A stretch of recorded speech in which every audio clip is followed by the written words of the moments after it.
वो तो प्रख्यात हैं कि जहाँ उनके समाज के लोग का और किसी दूसरे समाज का झगड़ा होगा तो गलत सही देखते भी नहीं है, एकदम एक तरफा वो पैरवी करते हैं। इसके क्या उचित था?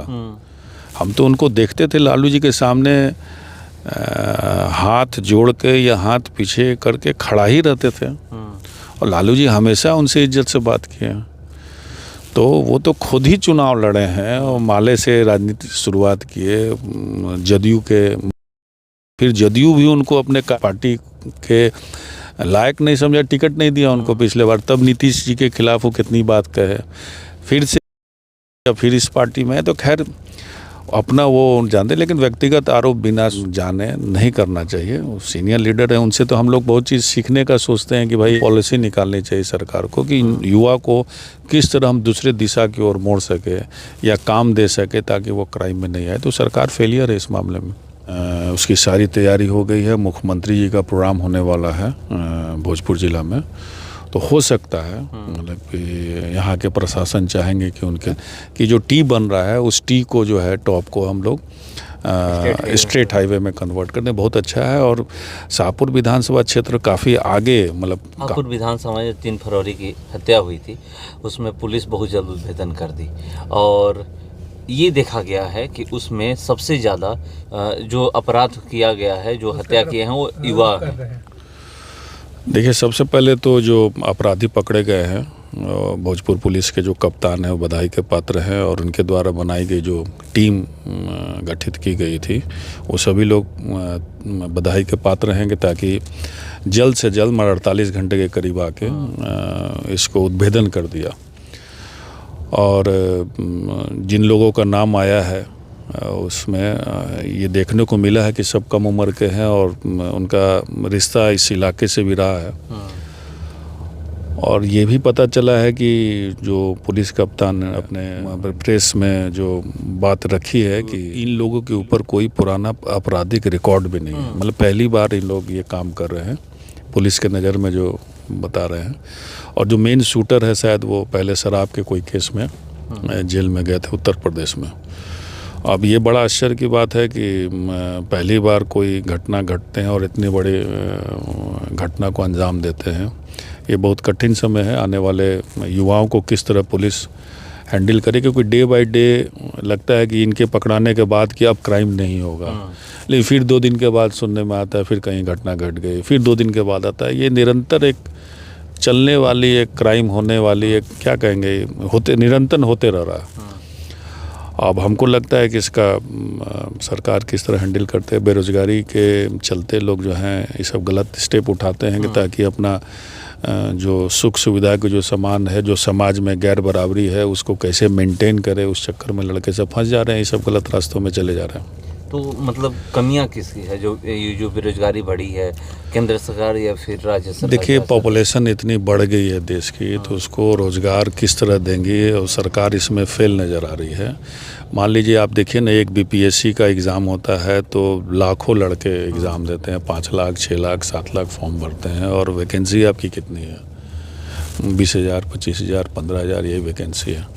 तो ये ज़रूर है कि युवा की संख्या बढ़ते जा रही है और समाज में गैर बराबरी बढ़ते जा रही है। और सुख सुविधा का सामान है, मोबाइल है, मोटरसाइकिल है, बहुत सारे दिखाने वाली वस्तु हैं जो समाज में जो मिल रही है, जो पहले नहीं मिलती थी। जब ओपन मार्केट नहीं था तो नहीं बिकती थी, लोग का शौक़ भी नहीं था। अब शौक़ लोग का बढ़ रहा है तो लड़के सब गलत रास्ता अपना के ये सब काम कर रहे हैं। इस केस में महिला का भी एक नाम आया है सामने। हाँ, महिला का नाम आया है। पुलिस अब किस तरह दी है, लेकिन पता चलता है उसकी बहन है, बहन के यहाँ जाके सामान रखा था। अब किस तरह उनको दोषी बनाया है सामान रखना, क्योंकि वो उद्भेदन बाद में हुआ कि ये सब चीज़ गलत काम हुआ। पुलिस देखिएगी, पुलिस किस तरह उनका नाम दर्ज किया है, वो उनका काम है। शिवभान सिंह कुशवाहा जेडीयू एमएलसी हैं, वो बहुत बड़ा आरोप आप पे लगाए हैं कि आप थाने में पैरवी करते हैं और कहीं पर कोई एफआईआर दर्ज होता है तो? नहीं, देखिए, श्री भगवान कुशवाहा जी सीनियर लीडर हैं, बिहार सरकार के मंत्री भी रहे हैं। इस तरह की बात बोलने के पहले उनको सोचना चाहिए। किसी पे एक तो व्यक्तिगत आरोप बिना जाने हुए नहीं करना चाहिए। ठीक है, विकास की बात कीजिए, सब बात कीजिए, अगर इस तरह के प्रमाण कहीं हैं तो उनको प्रस्तुत करना चाहिए। और थाना का पैरवी तो वो भी करते हैं, वो तो प्रख्यात हैं कि जहाँ उनके समाज के लोग का और किसी दूसरे समाज का झगड़ा होगा तो गलत सही देखते भी नहीं है, एकदम एक तरफा वो पैरवी करते हैं, इसके लिए वो बदनाम है। हम लोग वो काम नहीं करते हैं। हम लोग को लगता है कि जो सही बात है, क्योंकि हम जनप्रतिनिधि हैं, हम लोग के ऊपर भी फ़ोन आते हैं, FIR में नाम गलत तरीके से लोग दे देते हैं, तो वो चीज़ सही जानकारी हम लोग पुलिस को देते हैं।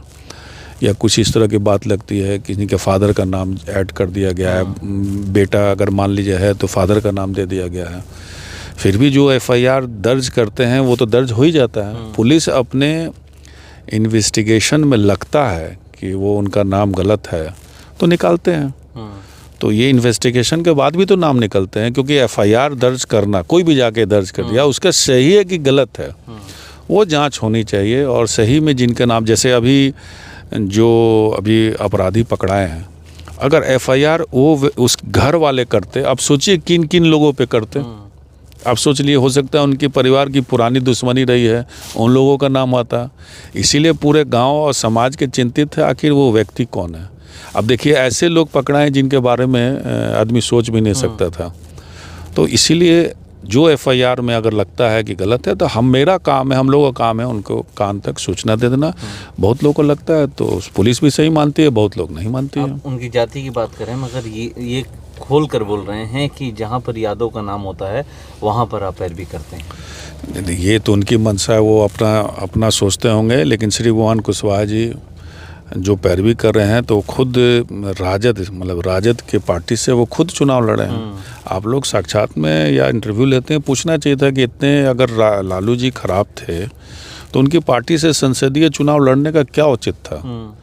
हम तो उनको देखते थे लालू जी के सामने हाथ जोड़ के या हाथ पीछे करके खड़ा ही रहते थे, और लालू जी हमेशा उनसे इज्जत से बात किए। तो वो तो खुद ही चुनाव लड़े हैं और माले से राजनीति शुरुआत किए, जदयू के मंत्री भी रहे, फिर जदयू भी उनको अपने पार्टी के लायक नहीं समझा, टिकट नहीं दिया उनको पिछले बार, तब नीतीश जी के खिलाफ वो कितनी बात कहे, फिर से ही वो देखे कि अब फिर इस पार्टी में है। तो खैर अपना वो जानते, लेकिन व्यक्तिगत आरोप बिना जाने नहीं करना चाहिए। वो सीनियर लीडर है, उनसे तो हम लोग बहुत चीज़ सीखने का सोचते हैं कि भाई सीनियर है तो कुछ अच्छा चीज़ सीखा जाए, तो इस तरह का आरोप नहीं लगाना चाहिए। एक आखिरी सवाल ये है कि राकेश ओझा जैसे ही हत्या होती है, कहते हैं कि जहाँ पर RJD के सांसद विधायक हैं वहीं पर जंगल राज है, इस तरह की हत्याएं हो रही है। तो लोग यही तो बोलेगा और क्या बोलेगा। सरकार तो डबल इंजन की सरकार लोग कहते हैं, उन्हीं की सरकार है। उन्हीं के लोग कहते थे कि नहीं पहले के ज़माना जंगल राज था, क्राइम को देखते हुए। तो खुद देख लीजिए क्या हालत है, पूरे चारों तरफ क्राइम, और पूरे बिहार भर में देख लीजिए क्या स्थिति है। तो ऐसी बात नहीं, क्राइम मंशा जो है कोई पार्टी नहीं कराती है, व्यक्ति कराती है। और रोकना सरकार को, किस तरह क्राइम क्रम हो उसके लिए कोई पॉलिसी निकालनी चाहिए सरकार को, कि युवा को किस तरह हम दूसरे दिशा की ओर मोड़ सके या काम दे सके ताकि वो क्राइम में नहीं आए। तो सरकार फेलियर है इस मामले में।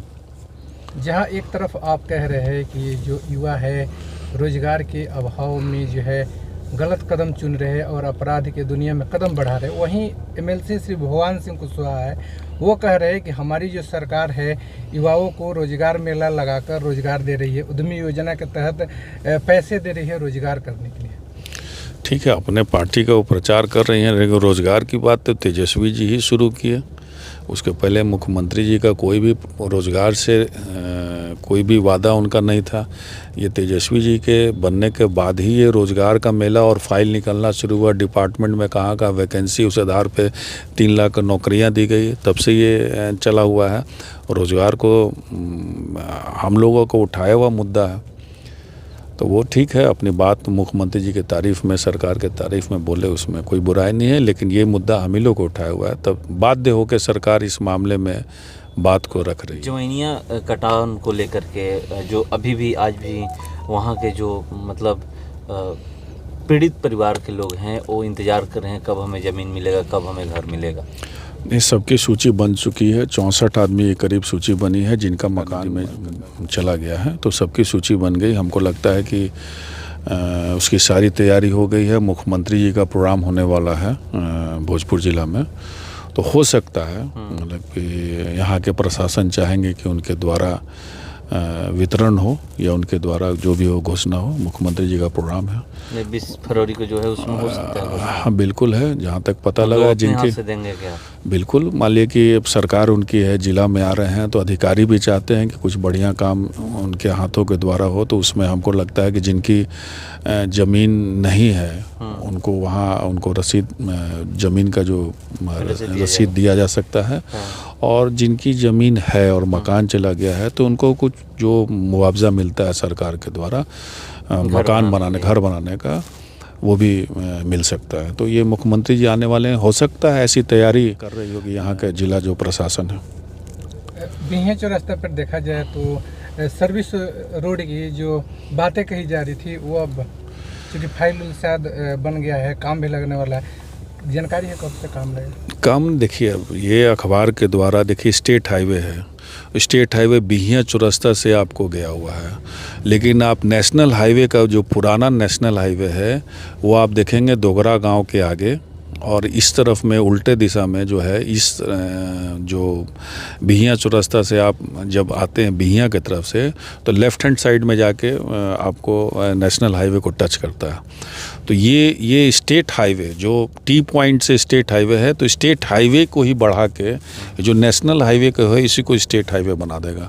तो आने जाने में काफ़ी सहूलियत मिल गई, क्योंकि एक तरफ डबल लेन का स्टेट हाईवे बना हुआ है, फिर हम सिंगल लेन में आ जाते हैं नेशनल हाईवे में, फिर जो नया 4 लेन बना उस पर चढ़ते हैं। तो ये बहुत अच्छा मतलब विभाग के द्वारा ये पहल है कि जो टी बन रहा है उस टी को जो है टॉप को हम लोग स्ट्रेट हाईवे में कन्वर्ट करने, बहुत अच्छा है। और शाहपुर विधानसभा क्षेत्र काफ़ी आगे मतलब कामों को की है इसके मामले में। सर्विस लेन भी अब उसके लिए भी आपको चिट्ठी आ गई है, वो भी तैयार होगा। तो आने वाले में जो समस्या बिहिया चौरास्ता के आसपास दिख रही है वो समस्या दूर हो जाएगी।